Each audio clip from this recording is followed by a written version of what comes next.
I know the president knows who killed our 30 men. August 6, 2011 on Extortion 17. I definitely know that he found out. He needs to stand up for us and you know, be held accountable. What makes you think he knows? He's the chief. He knew 93 days before when he was watching them kill bin Laden, right? And why do you think he's covering it up? We know why he's covering it up. Well, let me add this, is that he's covering it up because for a number of different reasons. Number one, he's got blood on his hands, him and Biden, who released the name of SEAL Team 6. There are targets on Charlie's back. These families have been threatened by Muslims. The other family that's here with me in Washington this week, the Vaughns, they've been threatened. I got threats.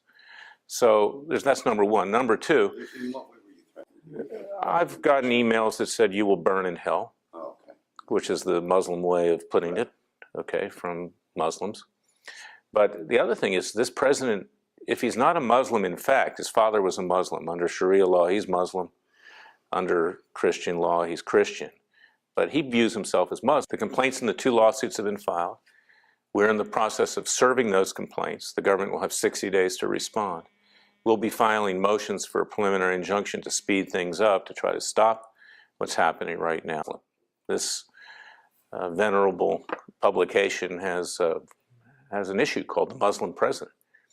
He is protecting the Muslims at the expense of our own people, of our own servicemen. And that's why we can't fire first in terms of Navy SEALs or servicemen. We have to wait to be fired upon because we might accidentally kill a Muslim.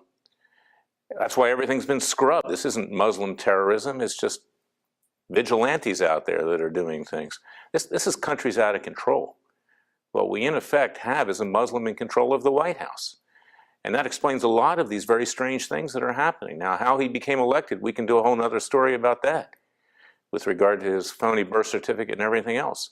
But the reality is that we've got a Muslim in the White House, and he protects his own people, and the rest of us be damned. Just like at the funeral, at the ramp ceremony for the Navy SEALs. They brought in a Muslim cleric to damn the dead Navy SEALs, including Michael, to hell.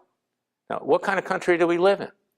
It's beyond imagination, and that's why these cases are so important, because this is an opportunity to bring the people together, left, right, and center. The left is as angry as we are on this. We can band together and try to restore some semblance of what our founding fathers risked and gave their lives for.